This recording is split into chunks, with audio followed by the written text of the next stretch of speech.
Bonjour, bonsoir, peuple de Dieu, nous sommes là. Voilà, c'est l'ère H et le jour J. Nous sommes là avec notre devoir, c'est de faire l'étude biblique pour le peuple de Dieu, pour ceux qui aiment Dieu et aussi ceux qui écoutent la parole de Dieu. Nous sommes là toujours au rendez-vous. Avant toute chose, nous allons mettre notre Dieu en première position. Nous allons invoquer le nom de Dieu. Parce que lui qui dit, là, deux ou trois signés à son nom, il est au milieu d'eux. Alors nous allons lui rendre tous nos hommages. Nous allons prier et dire merci à ce Dieu qui nous a permis de continuer encore. Jusqu'à présent, il donne la force et le courage, l'intelligence et la sagesse pour que nous puissions faire l'étude biblique. Prions l'Éternel.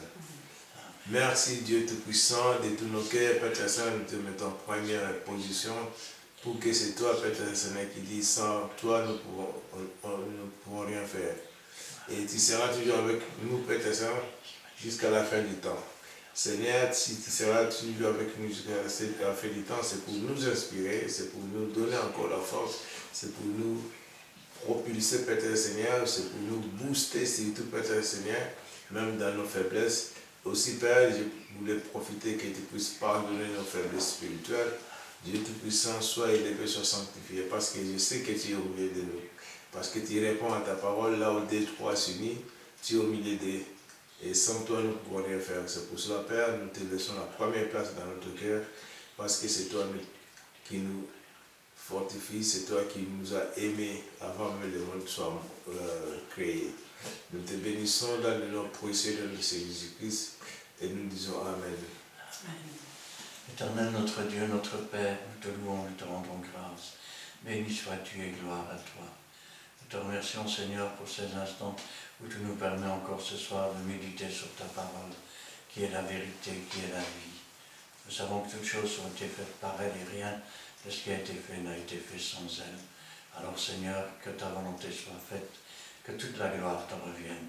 Bénis tous ceux, Seigneur, qui verront cette vidéo et qui entendront les paroles du livre, et que toute la gloire t'en revienne.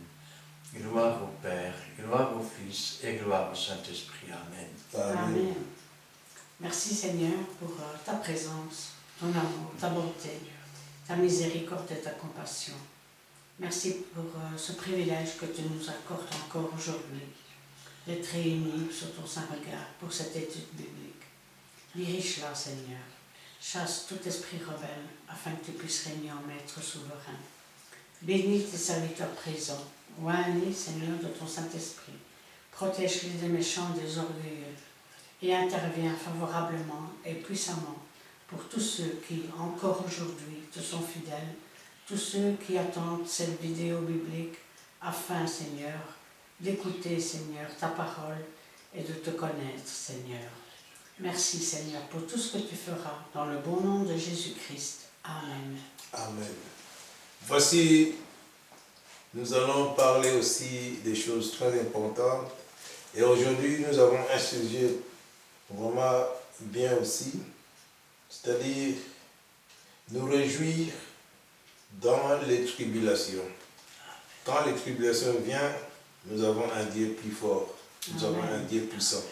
Nous allons nous réjouir parce qu'il y a un qui nous a dit, il est à la droite du Père, il intercède pour nous.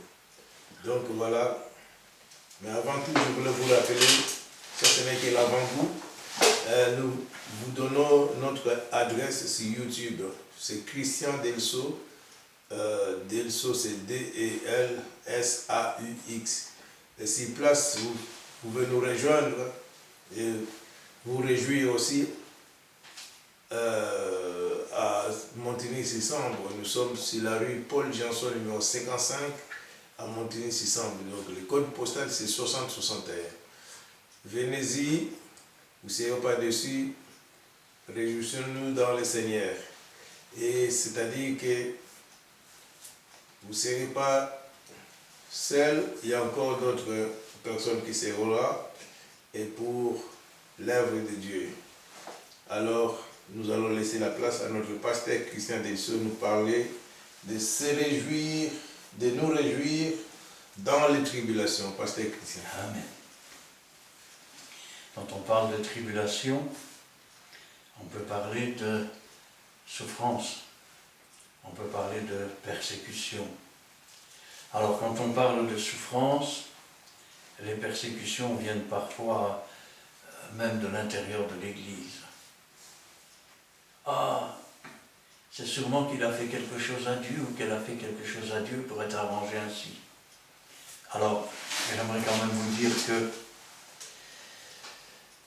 toute chose, d'abord, concourt au bien de ceux qui aiment Dieu. Amen. Soit, je vais dire, la bénédiction, et parfois la souffrance peut être une bénédiction aussi. Parce que parfois la maladie et la souffrance peuvent nous amener dans des endroits où nous n'aurions jamais été. Alors, là, on peut se poser deux questions. La première, pourquoi tu permets ça, Seigneur? Et on peut se lamenter. La deuxième, Seigneur, tu l'as permis, montre-moi pourquoi. Il y a toujours un but dans la mesure où toute chose concourt au bien de ceux qui aiment Dieu. C'est ainsi, par exemple, qu'on peut se retrouver dans un hôpital parce que personne n'y sera allé. Et Dieu le permet pour que nous soyons sur place. Alors, si nous nous lamentons, eh bien, nous ne pouvons pas sortir de là. Si maintenant nous cherchons pourquoi Dieu nous a mis là, ça peut être une victoire. Amen. Alors, nous commençons par 2 Corinthiens, chapitre 6, versets 3 à 10. Nous lisons la parole de Dieu dans le livre de 2 Corinthiens, chapitre 6, versets 3 à 10. Nous ne donnons aucun scandale en quoi que ce soit, afin que le ministère ne soit pas un objet de blâme. Mais nous nous rendons à tout égard recommandables comme serviteurs de Dieu, par beaucoup de patience dans les tribulations, dans les calamités, dans les détresses, sous les coups, dans les prisons, dans les séditions, dans les travaux, dans les veilles, dans les jeûnes, par la pureté, par la connaissance, par la longanimité, par la bonté, par un esprit saint, par une charité sincère, par la parole de vérité, par la puissance de Dieu, par les armes offensives et défensives de la justice, au milieu de la gloire et de l'ignominie, au milieu de la mauvaise et de la bonne réputation, étant regardés comme imposteurs, quoique véridiques, comme inconnus, quoique bien connus, comme mourants, et voici nous vivons, comme châtiés, quoique non mis à mort, comme attristés, et nous sommes toujours joyeux, comme pauvres, et nous en enrichissons plusieurs, comme n'ayant rien, et nous possédons toutes choses. Amen. Nous ne donnons aucun sujet de scandale en quoi que ce soit, afin que le ministère ne soit pas un objet de blâme. Mais nous nous rendons à tout égard recommandables, comme serviteurs de Dieu, par beaucoup de patience. La patience est une chose qui s'apprend, et malheureusement, elle s'apprend par la douleur. Parce que pour devenir patient, il faut être mis dans une situation digne de nous rendre impatients, si je peux parler comme cela. Dans les tribulations, dans les calamités, dans les détresses, dans toutes ces choses de la vie. Parce que Dieu fait pleuvoir sur les bons, il fait pleuvoir sur les mauvais. Il fait luire son soleil sur les bons et il fait luire son soleil sur les mauvais. Alors, il y a des temps de tribulation. La tribulation, c'est, je vais dire, on pourrait dire la persécution. Dans les calamités. Calamité, c'est quand rien ne semble aller, tout semble aller de travers et tout est contraire. Dans les détresses, cela veut dire que nous cherchons le secours parce que nous sommes à bout de force. Sous les coups, vous savez, il y a parfois des paroles qui font plus mal que des coups. Dans les prisons, alors il y a des chrétiens qui sont mis en prison. Vous savez pourquoi? Parce qu'ils croient en Jésus et parce qu'ils parlent de Jésus. Dans les troubles, eh oui, il y a parfois des gens qui soulèvent des foules contre les enfants de Dieu. Dans les travaux, ah oui, rappelez-vous ce que dit le Seigneur. Tout ce que ta main trouve à faire sous le ciel, fais-le. Dans l'éveil, c'est-à-dire quand on passe des nuits entières dans la prière, dans les pleurs, dans les lamentations, dans la supplication. Dans les jeûnes, quand on humilie son corps en le privant de nourriture, afin que l'esprit puisse s'élever. Par la pureté, par la connaissance, par la longanimité, par la bonté, par un esprit saint, par une charité sincère. On va le dire autrement, par la connaissance de la parole de Dieu, par la présence du Saint-Esprit, par l'amour de Dieu qui habite en nous, et par la durée, parce qu'on n'est pas enfant de Dieu pour un jour, c'est pour toute une vie. Amen. Par la parole de vérité, par la puissance de Dieu, par les armes offensives et défensives de la justice. Alors, les armes offensives, c'est l'épée de l'esprit, c'est le bouclier de la foi. Les armes défensives, c'est les chaussures que donnent le zèle de l'évangile, c'est la cuirasse de la justice, c'est le casque du salut. Au milieu de la gloire et de l'ignominie, au milieu quelque part, je vais dire, de la reconnaissance de certains, au milieu, je vais dire, de l'abaissement par certains, au milieu de la mauvaise et de la bonne réputation. Alors pour certains, on est des charlatans, on est des imposteurs. Pour d'autres, nous sommes des enfants de Dieu. Étant regardés comme imposteurs, quoique véridiques, comme inconnus, quoique bien connus. Quand on parle de connu ici, ce n'est pas la célébrité. Il y a des pasteurs aujourd'hui qui recherchent la célébrité dans le monde. Mais rappelez-vous toujours que les 7 fils de Sheba qui faisaient de l'exorcisme, entre parenthèses, l'exorcisme n'existe qu'une fois dans la Bible, c'est pour des imposteurs. Et quand l'esprit s'est tourné contre eux, il leur a dit « Je connais Paul, être connu. Je connais Jésus, être connu. Vous autres, je ne vous connais pas. » Comme mourants, et voici nous vivons. Quand on considère que nous sommes comme des mourants, vous savez pourquoi? Parce que nous ne nous roulons pas par terre après avoir bu, parce que nous ne dansons pas sur les tables, parce que nous ne sommes pas des bons vivants comme ils disent. Et en réalité, jamais la vie n'a été aussi grande et vivante en chacun de nous. Parce que justement, nous ne sommes plus esclaves de toutes ces choses, nous sommes libérés. Amen. Amen. Comme châtiés, quoique non mis à mort. Ah oui, parce que quand il nous arrive quelque chose, ils considèrent qu'on est puni de Dieu. C'est qu'on a fait quelque chose à Dieu. Mais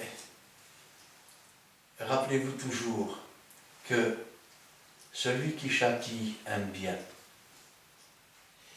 Et on châtie toujours ses enfants. Oh, je sais, on a voté des lois maintenant. Si tu mets une fessée à ton fils parce qu'il est insupportable, c'est un scandale, tu vas être condamné.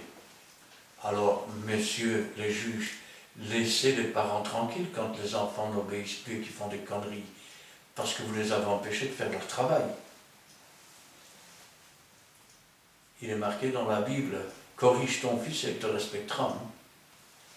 Comme attristés, et nous sommes toujours joyeux. Les gens pensent que nous sommes des gens bien tristes. Pourquoi? Parce que nous n'allons pas nous amuser avec les autres. Eh bien non, nous sommes toujours joyeux. Ils nous regardent comme pauvres. Et nous enrichissons plusieurs. Ils nous regardent comme de pauvres bougres, parfois comme des gens dans une secte. Eh oui, nous sommes pauvres. Et pourtant, au milieu de cette pauvreté, la richesse de la parole de Dieu enrichit beaucoup autour de nous. Alors, comme n'ayant rien, ben oui, nous considérons que tout nous vient de Dieu, donc nous n'avons rien. Et nous possédons toutes choses, car nous possédons toutes les promesses de ce livre. C'est-à-dire que nous possédons la vie éternelle, nous possédons l'Esprit de Dieu en nous, nous possédons la parole de Dieu, et nous possédons les révélations du Seigneur et le plan qu'il a pour nous. Alors, on nous parle aussi des souffrances de Paul. Et là, nous sommes dans Philippiens, chapitre 2, versets 14 à 18. Nous lisons la parole de Dieu dans le livre de Philippiens, chapitre 2, les versets 14 à 18. Faites toutes choses sans murmure, sans hésitation, afin que vous soyez irréprochables et purs, des enfants de Dieu irrépréhensibles au milieu d'une génération perverse et corrompue, parmi laquelle vous brillez comme des flambeaux dans le monde. Et pourtant la parole de Dieu, et pourtant la parole de vie, et je pourrais me glorifier au jour du Christ, de n'avoir pas connu en vain, ni de travailler en vain. Et même si je sers des libations pour les sacrifices et pour le service de notre foi, je m'en réjouis et je me réjouis avec vous tous. Vous aussi, réjouissez-vous de même et réjouissez-vous avec moi. Alors, faites toutes choses sans murmure ni hésitation. Un autre passage de la Bible nous dira, faites toutes choses comme pour le Seigneur et non pour les hommes. Faites-le avec zèle. Amen. Afin que vous soyez irréprochables et purs, des enfants de Dieu irrépréhensibles. La tribulation, elle commence là, au milieu d'une génération perverse et corrompue. Quand les gens sont corrompus et pervers, qu'est-ce qu'ils font? Ah, prends n'importe quoi celui-là. Où est-ce qu'il est ton Jésus? Parmi laquelle vous brillez comme des flambeaux dans le monde, portant la parole de vie. Et je pourrais me glorifier au jour de Christ, de n'avoir pas couru en vain, ni travaillé en vain. Il a travaillé, en sorte qu'il a apporté la parole à ces gens. Et aujourd'hui, les Philippiens, eux aussi, portent la parole. Rappelez-vous que si l'œuvre de quelqu'un subsiste, il recevra sa récompense. Et ainsi, il n'aura pas travaillé en vain, ni couru en vain. Et même, je sers de libation pour le sacrifice et pour le service de votre foi. Il ne le dit pas ouvertement, mais il est celui qui souffre tous les jours pour que eux puissent quelque part, je vais dire, arriver à la connaissance. Ainsi donc, et même si je sers de libation pour le sacrifice et pour le service de votre foi, on pourrait dire au service, ou à votre service, afin que par Dieu vous receviez la foi et qu'elle augmente. Malgré tout cela, je m'en réjouis, et je me réjouis avec vous tous. Vous aussi, réjouissez-vous de même, et réjouissez-vous avec moi. C'est une façon de leur dire, vous aussi à votre tour, portez la parole de vie. vous aussi à votre tour, servez de libation au milieu du travail, des difficultés, et réjouissez-vous dans le Seigneur. Ici, nous pourrions dire être dévalisé pour Dieu. Oh, je n'ai jamais lu ça dans la Bible. Alors nous allons le voir. Hébreux chapitre 10, verset 32 à 36. Nous lisons la parole de Dieu dans le livre des Hébreux, chapitre 10, versets 32 à 36. Souvenez-vous de ces premiers jours où, après avoir été éclairés, vous avez soutenu un grand combat au milieu des souffrances, d'une part, exposé comme en spectacle aux opprobres et aux tribulations, et de l'autre, vous associant à ceux dont la position était la même. En effet, vous avez eu de la compassion pour les prisonniers, et vous avez accepté avec joie l'enlèvement de vos biens, sachant que vous avez dans les cieux des biens meilleurs et qui durent toujours. N'abandonnez donc pas votre assurance à laquelle est attachée une grande rémunération, car vous avez besoin de persévérance afin qu'après avoir accompli la volonté de Dieu, vous obteniez ce qui vous est promis. Amen. Amen. Souvenez-vous de ces premiers jours où, après avoir été éclairés, vous avez soutenu un grand combat au milieu des souffrances. D'une part, exposé comme en spectacle aux opprobres et aux tribulations. Première partie. Tiens, il a changé, qu'est-ce qui lui arrive? Oh, cette pluie qui va à l'ovo, une espèce de secte là-bas, je sais pas ce qu'ils font là. Hein, Et Jésus, ça va? Quand vous entrez dans une usine, vous entendrez quelqu'un qui crie « Et Jésus !» Alors il y a deux solutions, soit c'est un espagnol, soit c'est un chrétien. Alors, aux opprobres et aux tribulations, vous avez les gens qui parfois, je vais dire, ça les dérange, parce qu'eux-mêmes sont rongés par des esprits méchants. Alors la violence commence à régner autour de vous. Mais de l'autre côté, vous associant. S'associer, ça veut dire travailler main dans la main. Vous associant à ceux dont la position était la même. Autrement dit, souvenez-vous des prisonniers comme ayant été prisonniers. Rappelez-vous toujours que nous étions enchaînés dans le monde, nous étions liés à toutes sortes de passions par le diable, et le Seigneur a brisé nos fers et nos chaînes. Ainsi, nous nous associons, c'est-à-dire que nous nous mettons au même niveau que ceux qui sont esclaves. N'oublions pas que nous avons été esclaves. Vous associant à ceux dont la position était la même. En effet, vous avez eu de la compassion pour les prisonniers et vous avez accepté avec joie l'enlèvement de vos biens. Vous savez, combien de fois j'ai entendu cela? Oui, mais si je deviens chrétien, je ne pourrai plus fumer, je ne pourrai plus voler, je ne pourrai plus mentir, je ne pourrai plus... C'est les biens que nous avions. Mais ce n'est pas là la question. La question, c'est que vous n'aurez plus besoin de cela. Vous en serez délivrés. Et ainsi, vous acceptez avec joie l'enlèvement de vos biens. Regardez l'apôtre Paul. Il était instruit au pied de Gamaliel, qui était un docteur de la loi, reconnu et célèbre.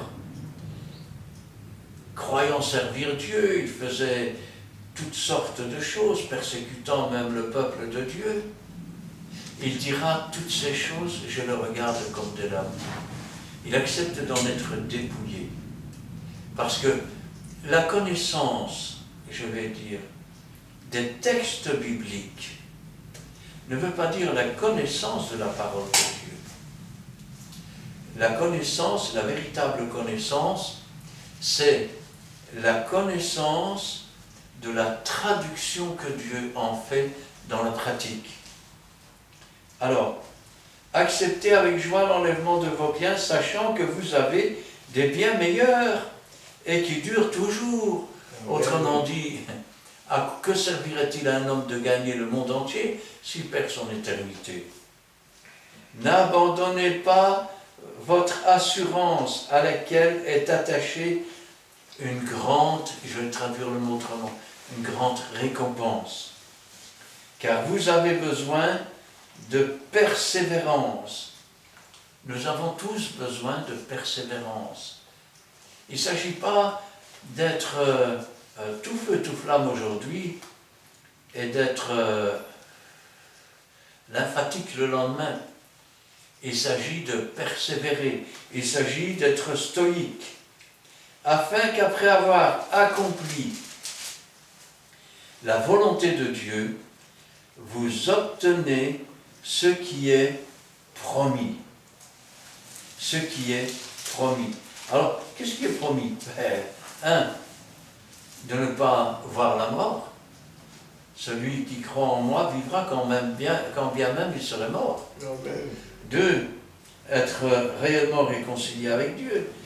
3, entrer dans la cité céleste, sur la nouvelle terre, sur les nouveaux cieux, pour être toujours avec le Seigneur. Alors, dans les persécutions, il y a ce qu'on peut appeler les persécutions religieuses. C'est-à-dire que la religion, désolé de devoir le dire pour tous ceux qui se sont reliés à l'officialité, mais les religions officielles n'ont jamais suivi Dieu. Jamais. Les seules religions qui ont suivi Dieu, si on peut parler de religion, ce sont ceux qui se sont donnés à Dieu. Ce sont ceux qui se sont abandonnés à Jésus-Christ et qui ont suivi les préceptes du Seigneur. C'est comme ça d'ailleurs qu'au sein de certaines églises sont nés le protestantisme. C'est comme ça d'ailleurs que certaines églises aujourd'hui disent « Nous sommes reconnus par l'État maintenant », mais jamais l'église d'État n'a pu réellement obéir à Dieu. Pourquoi? Parce que c'est l'État qui décide ce qu'elle peut faire, ce qu'elle peut dire. Et une fois que la plupart des églises sont reliées à l'État, l'État finit par serrer la vis et par imposer sa volonté et sa façon de voir. Alors, regardez un peu ici, nous sommes dans Actes 5, versets 38 à 42. Nous lisons le livre des Actes des Apôtres, le verset, au chapitre 5, le verset 38 à 42. Et maintenant, je vous le dis, ne vous occupez plus de ces hommes et laissez-les aller. Si cette entreprise ou cette œuvre vient des hommes, elle se détruira. Mais si elle vient de Dieu, vous ne pouvez la détruire. Ne courez pas le risque d'avoir combattu contre Dieu. Il se rangera à son avis. Et ayant appelé les apôtres, ils les firent battre des verges. Ils leur défendirent de parler au nom de Jésus. Et ils les relâchèrent. Les apôtres se retirent de devant des Sahédins, joyeux d'avoir été jugés dignes de subir des outrages pour le nom de Jésus. Et chaque jour dans les temples et dans les maisons, ils ne cessent d'enseigner et d'annoncer la bonne nouvelle de Jésus-Christ. Amen. Les apôtres sont amenés devant Sanhédrin, c'est-à-dire l'église officielle. Et là, on leur interdit de parler de Jésus. Et puis, rappelez-vous, Gamaliel, Gamaliel va se lever et va leur dire, et maintenant, je vous le dis, ne vous occupez plus de ces hommes. Laissez-les. Pourquoi? Laissez-les aller. Si cette entreprise ou cette œuvre vient des hommes, elle se détruira. Et puis il ajoute, ça montre que beaucoup d'entre eux savaient que c'était des hommes de Dieu. Ils ne pouvaient pas le dire ouvertement. Mais si elle vient de Dieu, vous ne pourrez la détruire. Ne courez pas le risque d'avoir combattu contre Dieu. Alors, on va remarquer que cette religion officielle, finalement, commence à avoir peur de combattre contre Dieu. Remarquez que c'est un peu normal, parce que vous les mettez en prison, le lendemain vous allez les chercher, la prison est vide. Ils sont où? Ils sont dans le temple en train de prêcher l'évangile. Un ange les a délivrés pendant la nuit. Et puis, ils se rangèrent à son avis. Ayant appelé les apôtres, ils auraient pu dire maintenant partez et ne parlez plus de Jésus. Ils savent qu'ils combattent peut-être contre Dieu, mais ils vont quand même le faire. Ils les firent battre de verges et leur défendirent de parler au nom de Jésus, et ils les relâchèrent. Ça veut dire qu'ils les ont frappés à coups de bâton. Et ils leur ont interdit de parler de Jésus. À part ça, ne courons pas le risque d'avoir combattu contre Dieu. Vous savez, il y a le langage entre eux, et puis, il y a la vérité, quoi. Les apôtres se retirèrent de devant le Sanhédrin. Alors, tu vois, Seigneur, ce qu'on nous a fait, à cause de toi, on parle de toi, et voilà tout ce qu'on récolte, c'est comme ça que tu nous gardes. Oh, vous connaissez quelqu'un là-dedans? Ils se retirèrent de devant le Sanhédrin joyeux. Pourquoi joyeux? D'avoir été trouvés dignes de subir des outrages pour le nom de Jésus. C'est, je vais dire quelque part, une forme de récompense pour un chrétien, d'être trouvé digne par le Seigneur, d'être persécuté pour le nom de Jésus. Parce que si nous sommes persécutés, ça veut dire aussi que quelqu'un ne supporte plus que nous parlions de Jésus. Et nous savons qui est-ce. Et chaque jour, dans le temple et dans les maisons, il ne cessait d'enseigner et d'annoncer la bonne nouvelle de Jésus-Christ. Pourquoi? Parce qu'ils étaient tout contents. Ils avaient compris. Tout disciple accompli est semblable à son maître. Combien de fois Jésus s'est fait rabrouer? Jésus, jamais lu ça. Vous n'avez jamais lu que la première fois qu'il a prêché dans le temple, eh bien, les gens sont sortis et ils voulaient le jeter en bas de la falaise. S'il est passé entre eux, c'est parce que son heure n'était pas encore venue. Mais si le Seigneur n'était pas intervenu et passé au milieu d'eux, ils allaient le jeter en bas de la falaise. Combien de fois ils ont résolu de le faire mourir, mais ils ne savaient pas très bien comment faire, à cause de la foule. Alors, maintenant nous allons voir Romains chapitre 12, versets 9 à 16. Nous lisons la parole de Dieu dans le livre des Romains chapitre 12, versets 9 à 16. Que la charité soit sans hypocrisie. Ayez le mal en horreur. Attachez-vous fortement au bien. Par amour fraternel, soyez pleins d'affection les uns pour les autres. Par honneur, usez de prévenance réciproque. Ayez du zèle et non de la paresse. Soyez fervents d'esprit. Servez le Seigneur. Réjouissez-vous en espérance. Soyez patients dans l'affliction. Persévérez dans la prière. Pourvoyez aux besoins des saints. Exercez l'hospitalité. Bénissez ceux qui vous persécutent. Bénissez et ne maudissez pas. Réjouissez-vous avec ceux qui se réjouissent. Pleurez avec ceux qui pleurent. Ayez les mêmes sentiments les uns envers les autres. N'aspirez pas à ce qui est élevé, mais laissez-vous attirer par ce qui est humble. Ne soyez pas sages. Pardon. Ne soyez point sages à vos propres yeux. Amen. Que la charité, c'est-à-dire que l'amour, soit sans hypocrisie. Vous savez ce que c'est que l'hypocrisie?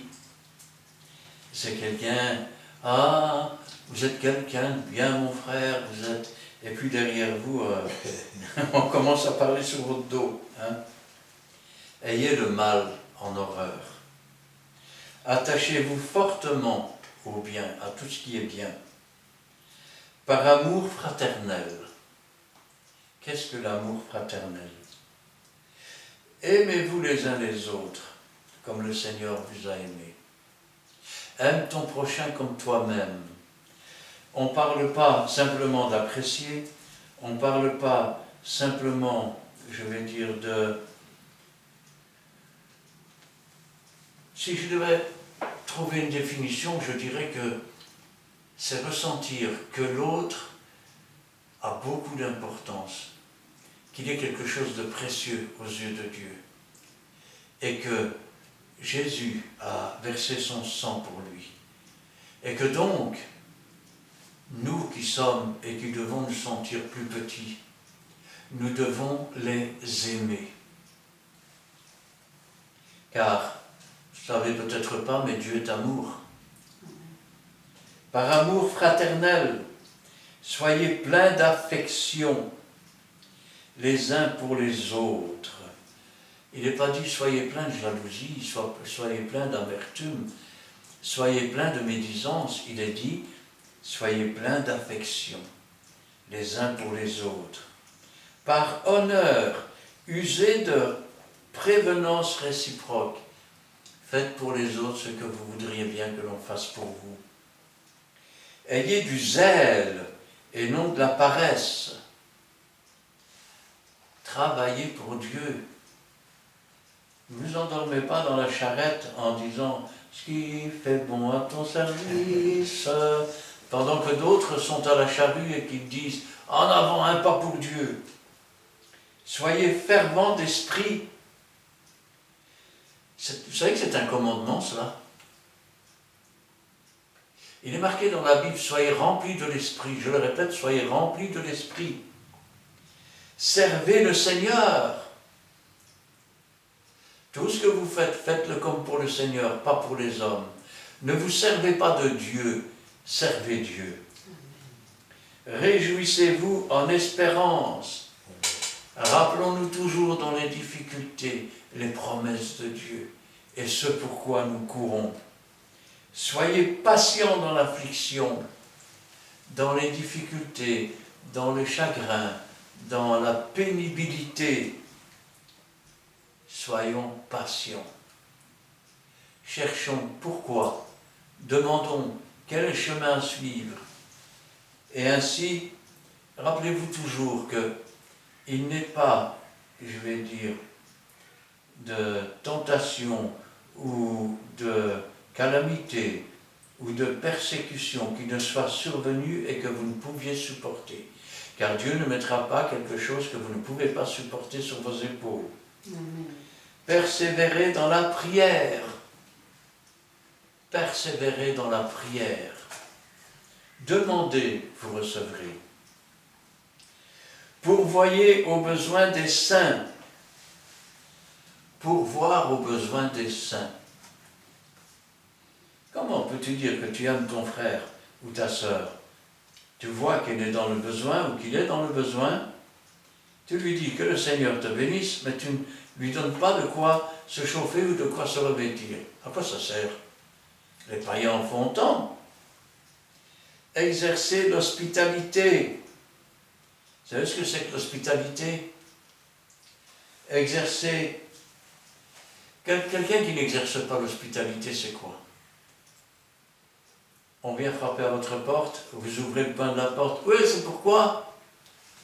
Ah, bonjour frère, comment ça va? J'ai pas le temps aujourd'hui, on ferme la porte. Ne savez-vous pas que pour avoir fait preuve d'hospitalité, Certains ont reçu des anges sans le savoir.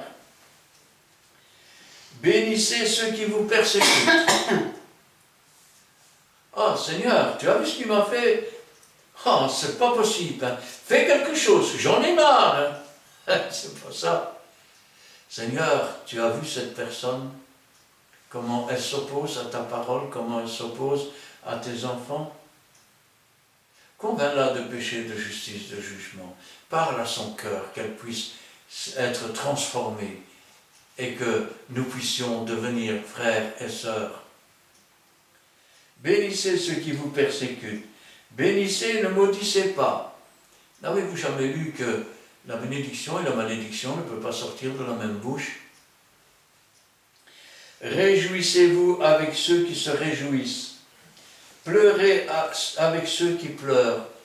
Je vais dire autrement, ayez de la compassion. Prenez part à la douleur des autres. Bien souvent, je l'ai vu dans les églises, il y a quelqu'un qui était dans le chagrin, dans le deuil ou dans les difficultés. Elle entrait dans l'église, une autre personne le savait et on voyait ça. Hey, t'as vu? Pleurez avec ceux qui pleurent. Ayez les mêmes sentiments les uns envers les autres. Les mêmes sentiments. Le sentiment, c'est une chose, je vais dire, qu'on ne peut pas contrôler. Si l'amour de Dieu est en vous, vous aimez. Et si vous aimez, eh bien, vous avez alors les mêmes sentiments. Si l'autre est dans les pleurs, vous êtes dans la tristesse et dans les pleurs. Si l'autre est dans la crainte, vous êtes dans la crainte pour lui. N'aspirez pas à ce qui est élevé. Rappelez-vous les disciples. Seigneur, dis-nous quel est le plus grand. Un jour, Jésus a fait approcher un petit enfant près de lui. Il a dit, si vous ne devenez pas comme ces petits enfants, vous n'entrerez pas dans le royaume des cieux. Mais laissez-vous attirer par ce qui est humble, parce que Dieu élève les humbles. Ne soyez pas sages à vos propres yeux. Alors, toute chose concourt au bien de ceux qui aiment Dieu. Nous sommes dans Jacques, chapitre 1, versets 2 à 5. Voici, nous sommes dans le livre de Jacques, chapitre 1, le verset 2 à 5. Mes frères, regardez comme un sujet de joie complète les diverses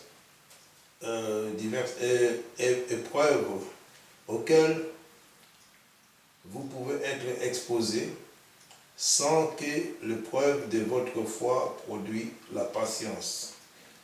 Mais il faut que la patience accomplisse parfaitement son œuvre, afin que vous soyez parfaits et accomplis sans faillir en rien. Si quelqu'un d'entre vous manque de sagesse, qu'il la demande à Dieu, qui donne à tous simplement et sans reproche, et elle lui sera donnée. Amen. Mes frères, regardez comme un sujet de joie complète les diverses épreuves. Alors, les épreuves, c'est les tribulations, c'est les persécutions, c'est tout ce qui nous éprouve. Autrement dit, vous savez, une épreuve, c'est quelque chose qui est mis sur notre chemin et qui, quelque part, est une bataille à mener. Alors, peut-on remporter des victoires où il n'y a pas de bataille? Où il n'y a pas de combat? S'il n'y a pas de combat, il n'y a pas de victoire non plus. Voilà. Et donc, regardez comme un sujet de joie les diverses épreuves auxquelles vous pouvez être exposés, sachant que l'épreuve de votre foi va produire la patience. Vous voyez, vous avez des épreuves, vous avez des difficultés, vous vous tournez vers Dieu, eh bien, cette épreuve, elle va produire en vous de la patience. Mais il faut que la patience accomplisse parfaitement son œuvre, afin que vous soyez parfaits et accomplis sans faiblir en rien. Autrement dit, il faut que cette patience et cette attente de la délivrance en implorant le Seigneur et en suivant ces perspectives, nous puissions ainsi ne pas faiblir en rien. Parce que si nous faiblissons, eh bien, elle n'accomplit pas parfaitement ce qu'elle doit accomplir. Mais si nous accomplissons sans faillir en rien, alors l'épreuve aura produit en nous ce que Dieu voulait qu'elle produise, c'est-à-dire toute chose concourt au bien de ceux qui aiment Dieu. Si quelqu'un d'entre vous manque de sagesse, qu'il la demande à Dieu, qui donne tout simplement et sans reproche, et elle lui sera donnée. Alors, ne nous plaignons pas l'un et l'autre. C'est vrai qu'on a toujours tendance à se plaindre. Vous savez, il y a parfois des jours où, quelque part, j'ai l'impression que c'est un cercle comique. Oh, j'ai eu un torticolis l'autre fois. Et alors vous avez l'autre à côté. Ah oui, mais moi j'ai eu une foulure au bras. Hein. C'est pire qu'un torticolis, hein, ça. Oh, mais moi en plus d'avoir mal au cou. Oh, j'ai eu une sciatique à ma jambe. Oh. Oh, mais ça c'est rien, moi j'ai une crise de foie. Alors, c'est à celui qui se plaindra le plus, c'est à celui qui aura le plus grand des bobos. Vous savez, c'est un peu comme les machos qui sortent leurs cicatrices, c'est à celui qui aura la plus grande. Hein. Alors, qu'est-ce qu'il nous dit Jacques, chapitre 5, versets 9 à 11? Nous lisons la parole de Dieu dans le livre de Jacques, chapitre 5, versets 9 à 11. Ne vous plaignez pas les uns les autres, frères, afin que vous ne soyez pas jugés. Voici, le juge est à la porte. Prenez, mes frères, pour modèle de souffrance et de patience les prophètes qui ont parlé au nom du Seigneur. Voici, nous disons, bienheureux ceux qui ont souffert patiemment. Vous avez entendu parler de la patience de Job et vous avez vu la fin que le Seigneur lui accorda. Car le Seigneur est plein de miséricorde et de compassion. Amen. Ne vous plaignez pas les uns des autres. Oh, t'as vu ce qu'il m'a fait? Oh, t'as vu ce qu'il m'a dit? Oh, t'as vu? Est-ce là, qu'est-ce qu'il fait? Ne vous plaignez pas les uns des autres, frères, afin que vous ne soyez pas jugés. Rappelez-vous que nous serons jugés avec le jugement que nous portons sur les autres. Voici, le juge est à la porte. Prenez, mes frères, pour modèle de souffrance et de patience, les prophètes qui ont parlé au nom du Seigneur. Rappelez-vous, tous ces prophètes qui ont parlé, comme Jérémie qui a été jeté dans un puits, Jérémie qu'on a traité de faux prophète. Voici, nous disons, bienheureux ceux qui ont souffert patiemment. Plutôt que de nous plaindre, souffrons patiemment et prions pour ceux qui nous persécutent. Vous avez entendu parler de la patience de Job, rappelez-vous Job. C'était quelqu'un d'intègre et juste. Et Dieu dit à Satan, tu vois, il n'y a personne comme mon serviteur Job qui est intègre et juste. Et Dieu dit, et le diable lui dit, oui, d'accord, c'est parce que tu le bénis. Touche à ses biens et tu vas voir s'il ne va pas te maudire en face. Et bientôt tout ce qu'il a va être détruit. Et qu'est-ce que Job va dire? Et attention, pas seulement ses biens, mais même ses enfants. Job va dire, l'Éternel a donné, l'Éternel a repris, que le nom de l'Éternel soit béni. Après cela, c'est dans sa santé qu'il va être touché. Mais Dieu dit, touche à sa santé, mais tu ne peux pas le tuer. Et Job, dans ses souffrances, va se retrouver sur un tas de fumier, en train de gratter ses ulcères avec des tessons de bouteille. Sa femme va lui dire, maudis ton Dieu et meurs. Mais parlons maintenant de ceux, je vais dire, qui se plaignaient de frère à frère. voilà les hommes qui viennent auprès de lui pour lui dire quoi? A-t-on jamais vu que Dieu a traité un homme comme ça s'il n'a pas commis quelques crimes? Et Job, avec patience, il aurait pu s'énerver, il aurait pu leur dire « Allez-vous-en, je ne veux plus jamais vous voir ». Mais patiemment, il a continué à parler avec ses soi-disant amis qui finalement étaient là toujours pour le critiquer. Nous vous disons bienheureux ceux qui ont souffert patiemment. Vous avez entendu parler de la patience de Job. Et vous avez vu la fin que le Seigneur lui accorda, car Dieu lui a donné beaucoup plus que tout ce qu'il avait perdu. Car le Seigneur est plein de miséricorde. Le Seigneur pardonne aux coupables. Et de compassion, il prend part à la douleur de ses enfants. Maintenant, c'est vrai. Fais du bien à un cheval de bois et il va te donner un coup de patte. C'est ce qu'on dit chez nous. C'est une expression comme pour dire, tu fais du bien aux gens, n'en espère pas de la reconnaissance. Tu seras quand même critiqué. Alors nous sommes dans 1 Pierre, chapitre 3, versets 13 à 17. Nous lisons dans le livre de 1 Pierre, chapitre 3, les versets 13 à 17.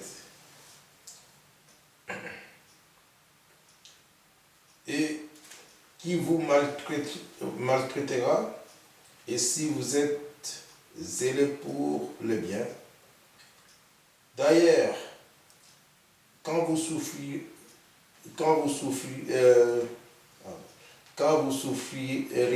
pour la justice, vous seriez heureux. N'ayez de aucune crainte et ne soyez pas troublés, mais sanctifiez dans vos cœurs Christ le Seigneur, étant toujours prêt à vous défendre avec douceur et respect devant quiconque vous demande raison de l'espérance qui est en vous, et ayant une bonne conscience, afin que là, même où il vous calomnie, comme si vous étiez des malfaiteurs, ce qui décrit votre bonne conduite en Christ soit couvert de confusion. Car il vaut mieux souffrir, si telle est la volonté de Dieu, en faisant le bien qu'en faisant le mal. Et qui vous maltraitera si vous êtes zélé pour le bien? En principe, quand vous faites le bien, vous ne devriez pas être maltraité. Ce n'est pas toujours le cas. D'ailleurs, quand vous souffrez pour la justice, vous seriez heureux.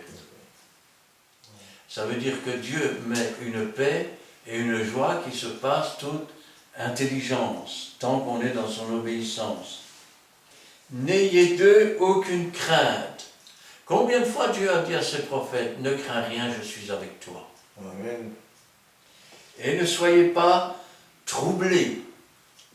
Quelqu'un qui est troublé, c'est quelqu'un qui ne sait plus tellement bien où il en est. Mais sanctifiez dans vos cœurs Christ le Seigneur, étant toujours prête à vous défendre avec douceur et respect devant quiconque vous demande raison de l'espérance qui est en vous.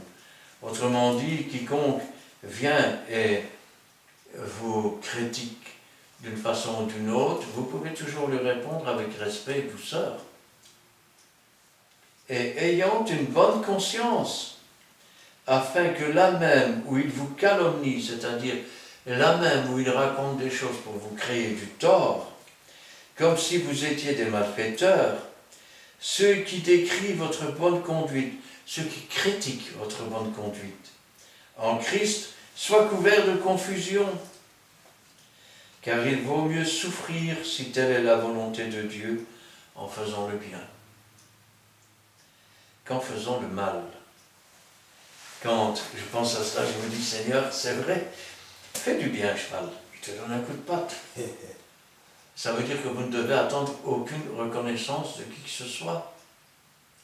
Et vous me direz, mais à quoi ça sert de prêcher l'évangile à des gens qui ne vous écoutent pas, à des gens qui vous critiquent, à des gens qui, finalement, pourquoi le Seigneur a-t-il dit, prêchez l'évangile en toute occasion, bonne ou mauvaise? Dieu fait luire son soleil sur les bons comme sur les méchants. Si maintenant vous ne prêchez qu'aux gens qui acceptent Jésus, quand les autres vont se présenter devant le Seigneur, ils diront, nous on ne nous a jamais parlé de Jésus, on ne savait pas. Or, rappelez-vous que là il n'y a pas de loi, et il n'y a pas de condamnation non plus, il n'y a pas de péché. Si maintenant personne ne prêche l'évangile, comment sauront-ils? Et s'ils ne savent pas, comment se repentiront-ils? C'est afin que le jour où ils monteront là-haut, le Saint-Esprit les ayant convaincus de péché, de justice, de jugement, ils ne puissent pas dire « on ne savait pas, personne ne nous a dit », car alors Dieu les ramènera au moment où vous étiez persécutés, où il se moquait de vous. Alors, Jésus donne un bon exemple de la patience, de la souffrance et de l'attitude. Nous sommes dans Acte 16. Non, 1 Pierre. 1 Pierre toujours. Ah, j'ai perdu un truc alors. 1 Pierre, oui. 1 Pierre 4. 4. Attends, 2 petites secondes. 1 Pierre 4. Oui, c'est juste, il y avait un deuxième ici. 1 Pierre 4, versets 12 à 17. Ouais, nous lisons toujours dans 1 Pierre 4, les versets 12 à 17.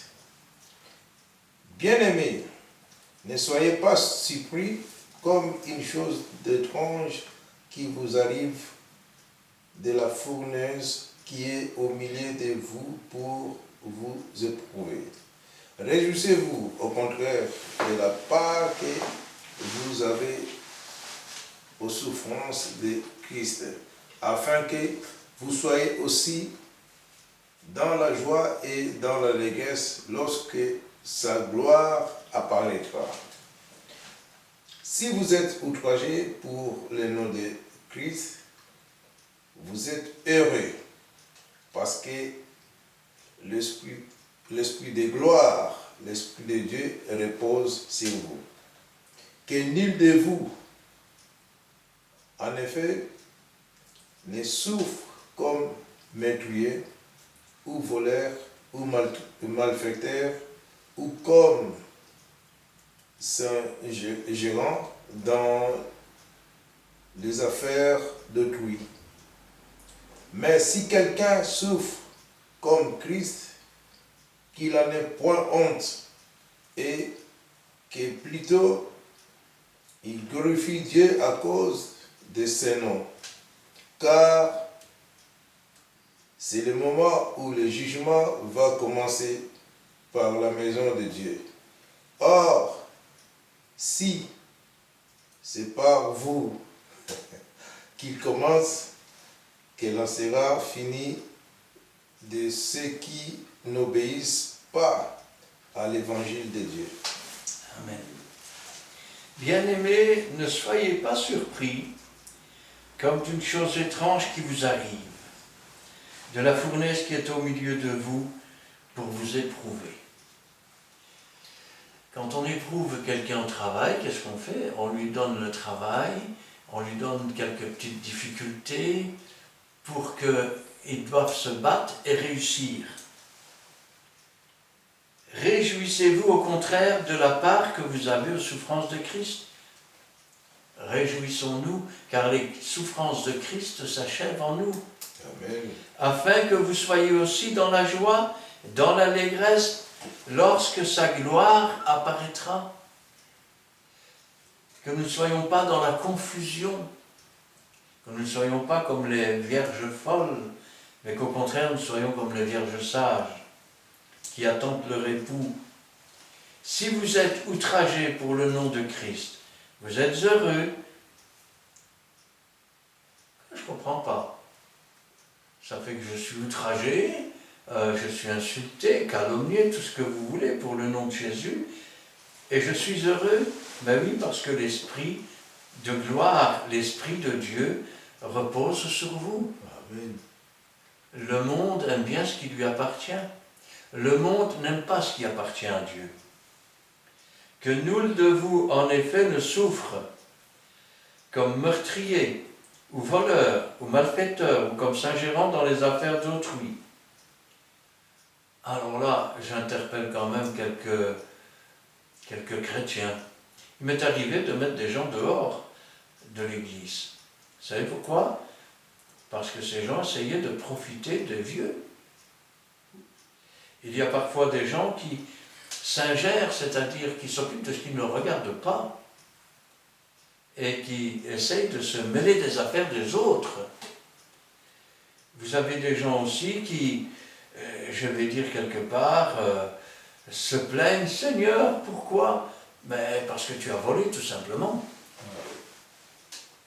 Mais si quelqu'un souffre comme chrétien, qu'il n'en ait point honte, et que plutôt il glorifie Dieu à cause de ce nom, qu'il n'ait pas honte d'être persécuté pour le nom du Seigneur. Parce que c'est ainsi qu'on a traité tous les prophètes qui étaient avant nous. Heureux serez-vous lorsqu'on vous outragera, lorsqu'on dira faussement toutes sortes de mal à cause de mon nom. C'est comme ça qu'on a traité les prophètes. Car c'est le moment où le jugement va commencer par la maison de Dieu. Le jugement commence toujours par la maison de Dieu. Et vous dites, je ne comprends pas cela. Alors, je vais essayer de vous expliquer quelque chose. Je ne sais pas si ça a déjà été enseigné dans les églises, pourtant c'est là. Nous acceptons Jésus, nous devenons un enfant de Dieu, nous marchons avec Dieu, et Dieu nous donne un temps pour la sanctification. Si le temps accompli, la sanctification n'est pas venue, il y a alors un jugement. Parce que s'il n'est pas venu, c'est que nous avons préféré les ténèbres à la lumière libératrice de ces choses que nous devions nous débarrasser. Et à partir du moment où le jugement se fait, il commence toujours par la maison de Dieu.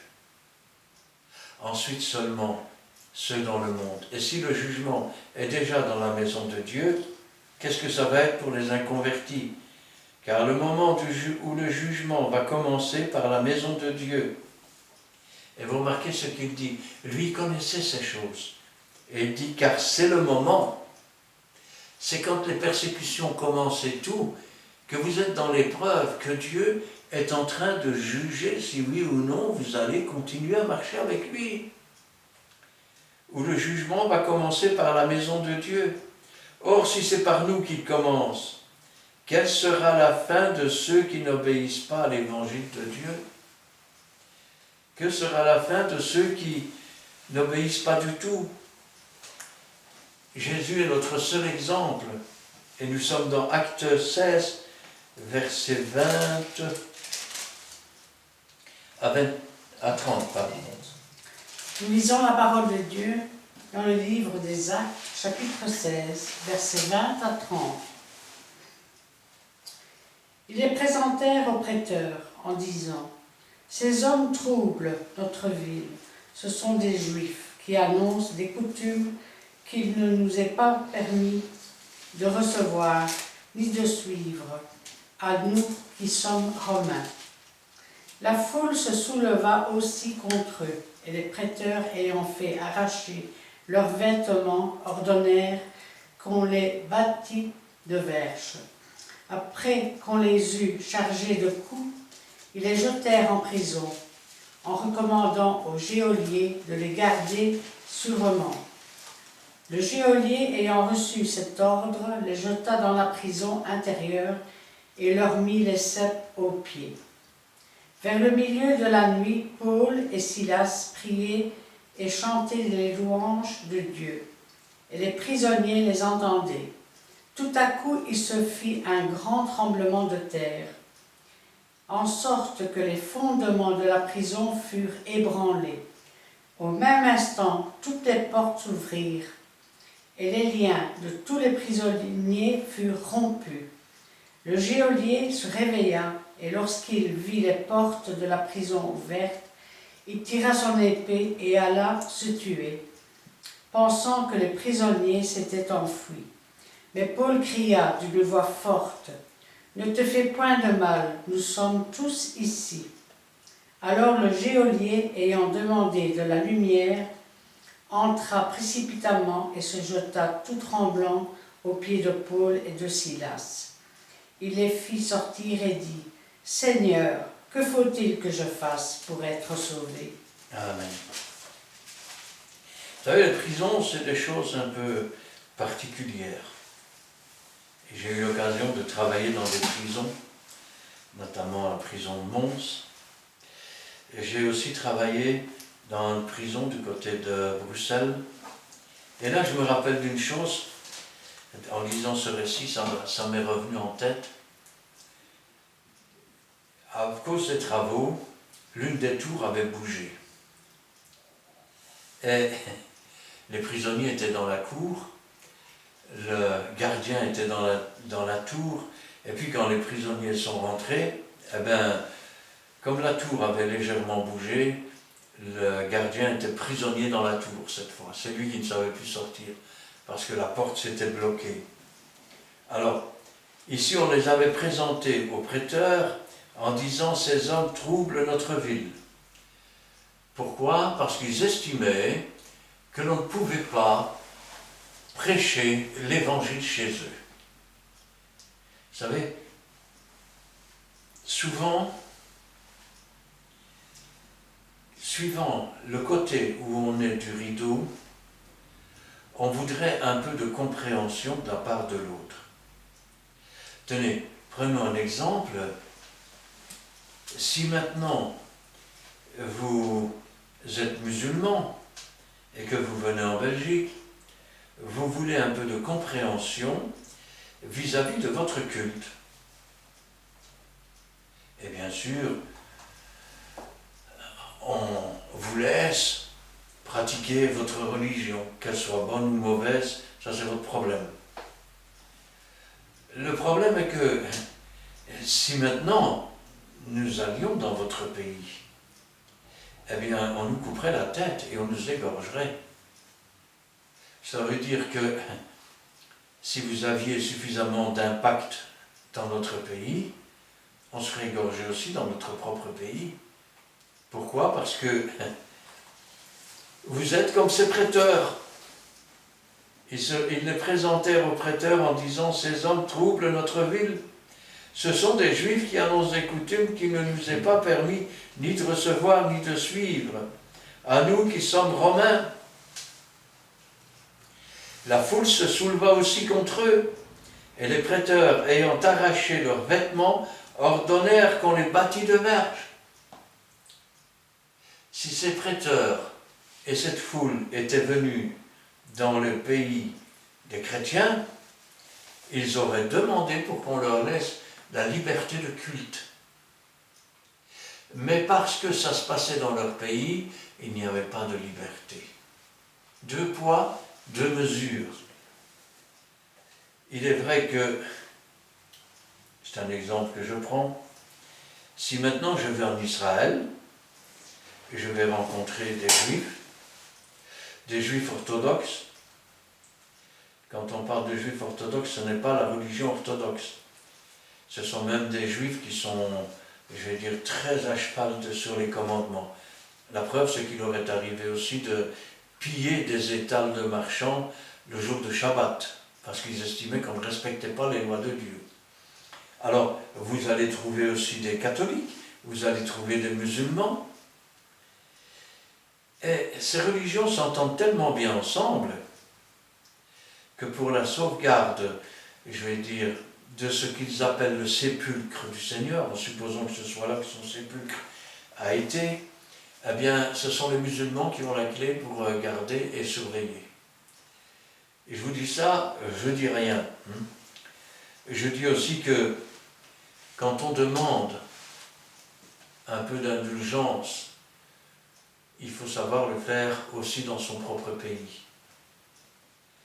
Et autre chose, quand on quitte son pays, parce qu'on n'est pas content de son pays, et qu'on entre dans un autre pays, il ne faut pas essayer d'imposer sa religion ou imposer les coutumes du pays qu'on a quitté. Il faut s'adapter dans le pays que l'on vient d'habiter.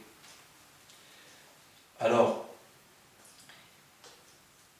qu'il ne nous est ni permis de recevoir ni de suivre à nous qui sommes romains. La foule se souleva aussi contre eux, et les prêteurs ayant fait arracher leurs vêtements, ordonnèrent qu'on les frappât à coups de bâton, de verge. Après qu'on les eut chargés de coups, ils les jetèrent en prison, et recommandant au geôlier de les garder sûrement. Quand on parle de les garder sûrement, ça veut dire qu'on les attachait dans la cellule. Les geôliers ayant reçu cet ordre, les jeta dans la prison intérieure et leur mit les sept aux pieds, c'est-à-dire les fers. Vers le milieu de la nuit, Paul et Silas priaient et chantaient les louanges de Dieu. Amen. Ils ont été frappés, ils ont été battus, ils ont été attachés en prison. On s'apprête à les juger quelque part, peut-être même à les tuer. Ils prient et ils chantent des cantiques. Ils sont dans la paix. Et les prisonniers les entendaient. Ils se disaient, ils ont quelque chose qu'on n'a pas. Et il n'y a pas que les prisonniers qui les entendaient. Parce que le gardien aussi les entendait. Il devait se dire, mais ou alors ils ne sont pas normaux, ou alors il y a quelque chose que je ne comprends pas. Tout à coup, il se fit un grand tremblement de terre, en sorte que les fondements de la prison furent ébranlés. Au même instant, toutes les portes s'ouvrirent. Et regardez, les liens de tous les prisonniers furent rompus. Autrement dit, les fers se sont ouverts et leurs mains et leurs pieds ont été dégagés des chaînes. Le geôlier se réveilla et lorsqu'il vit les portes de la prison ouvertes, il tira son épée et allait se tuer. C'est un déshonneur pour lui, gardien de prison. Toutes les portes sont ouvertes, tout le monde est parti. Qu'est-ce que tu faisais pendant ce temps-là? Je dormais. Pensant que les prisonniers s'étaient enfuis. Mais Paul cria d'une voix forte, « Ne te fais point de mal, nous sommes tous ici. » Alors le geôlier, ayant demandé de la lumière, entra précipitamment et se jeta tout tremblant aux pieds de Paul et de Silas. Il les fit sortir et dit, « Toute chose concourt au bien de ceux qui aiment Dieu. Seigneur, que faut-il que je fasse pour être sauvé ?» Et c'est ainsi que lui et sa famille ont été sauvés.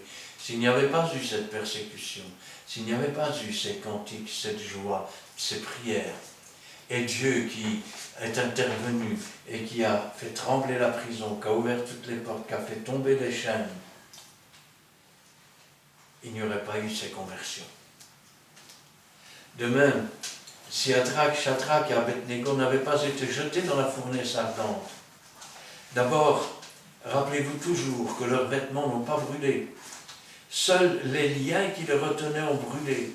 Dieu permet l'épreuve souvent pour brûler les liens qui nous tiennent encore, afin que nous soyons parfaitement libres. Ainsi donc, je vais dire, la persécution, la douleur, les outrages et toutes ces choses, Dieu les permet pour notre perfection, pour notre patience, pour notre sanctification, afin que nous aussi nos fers tombent, que nos chaînes tombent, que les cordages qui retiennent nos mains parfois deviennent comme du linge brûlé et s'en vont, mais que notre vêtement blanc que Dieu nous a donné, le vêtement de sainteté, demeure imbrûlé et que toute la gloire lui en revienne. Que Dieu puisse agir ainsi dans vos cœurs, dans vos vies, et que toute la gloire lui en revienne. Amen. Amen. Amen. Nous voici encore et encore, presque à la fin, et on vous laisse le temps de regarder, et nous pouvons clôturer, parce que nous avons commencé par la prière, clôturer aussi par la prière.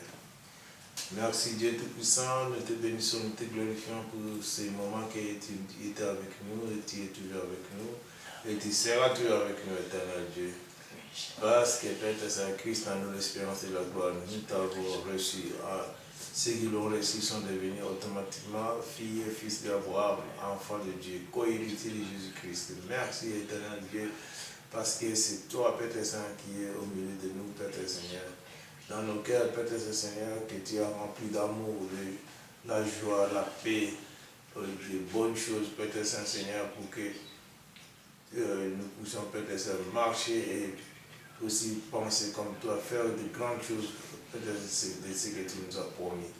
Nous te bénissons, nous te glorifions. Merci à ce moment que Père Saint, nous voulons encore, Père, retourner dans nos maisons, et tu puisses encore planifier, Père Saint, le chemin de retour. Protège-nous, Père Saint, comme une poule protège ses poussins. Sous tes ailes, Père Saint, nous sommes protégés. Nous te bénissons. Dans les creux de ta main, personne ne peut ravir ce que toi tu tiens dans les creux de ta main. Nous te bénissons, Père Saint, pour les bonnes choses que tu as prévues pour cet Père Seigneur, ce temps ici, Père Saint, pour les fidèles qui t'obéissent. Gloire au Père, gloire au Fils et gloire au Saint-Esprit. Amen. Amen. Oui Seigneur, nous te louons, nous te rendons grâce. Béni sois-tu et gloire à toi. C'est toi, Seigneur, qui permets l'épreuve. Tu ne mets pas ce qui peut dépasser ce que nous pouvons supporter.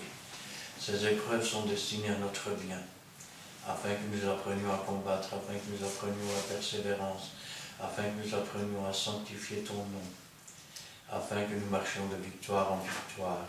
C'est pourquoi, Seigneur, nous te remercions pour ce chemin que tu as tracé. Nous savons, Seigneur, que l'ennemi ne peut faire que ce que toi tu lui permets, et que toi, Seigneur, tu ne lui permets pas au-delà d'une certaine limite. Nous savons aussi, Seigneur, que nous ne devons pas lui permettre de faire quoi que ce soit. Car c'est toi, Seigneur, qui nous donne la puissance, c'est toi qui nous donne la force, c'est toi qui nous donne l'esprit, c'est toi qui nous donne la connaissance de ta parole. C'est pourquoi, Seigneur, nous nous préparons à ton retour. Béni sois-tu et gloire à toi, Seigneur, parce que ta parole est la vérité, elle est la vie. Elle ne retourne pas à toi sans avoir fait ta volonté, et que toute la gloire t'en revienne. Gloire au Père, gloire au Fils et gloire au Saint-Esprit. Amen. Amen. Merci Seigneur pour ta présence et ton amour, pour ta bonté infinie de chaque jour, ta miséricorde et ta compassion. Merci Seigneur, car aujourd'hui encore, tu as donné à chacun la révélation de tes paroles par la puissance de ton Saint-Esprit.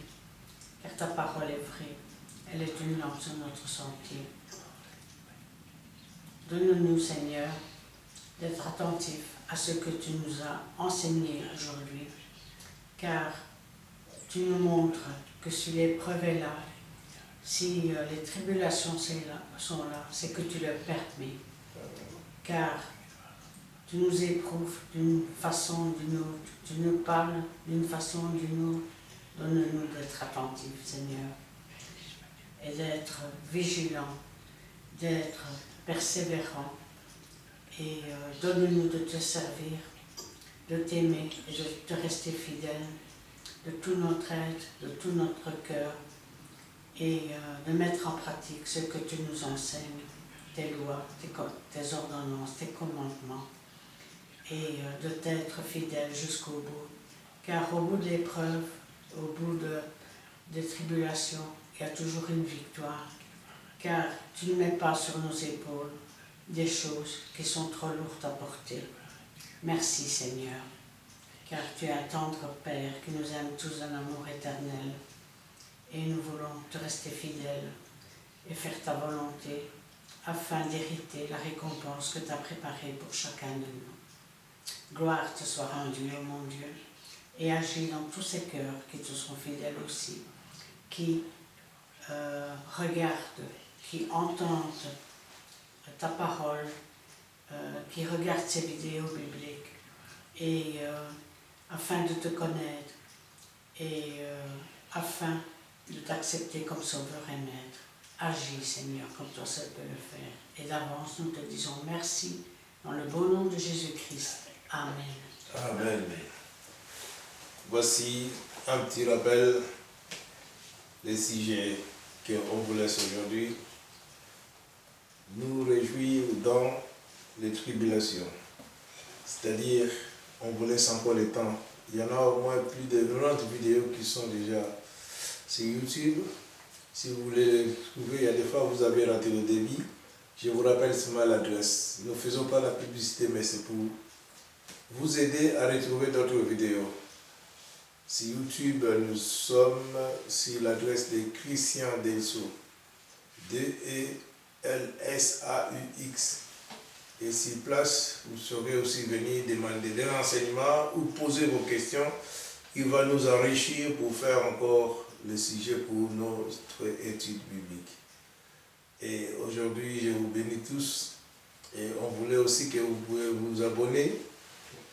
Abonnez-vous massivement, comme ça vous allez en recevoir des vidéos en premier lieu, en première position. Chaque fois qu'il y a la diffusion d'une vidéo, vous serez avertis. Et je vous bénisse, que notre Dieu aussi vous bénisse, que le Tout-Puissant vous garde dans les creux de sa main, afin que vous ayez encore courage dans les prochains jours, Dieu voulant, et liker et aussi regarder en famille, partager, discuter, poser des questions même sur YouTube. Et nous sommes très reconnaissants car nous aussi, nous voulons nous réjouir dans les tribulations. Quant à nous, aujourd'hui, on vous dit bye bye.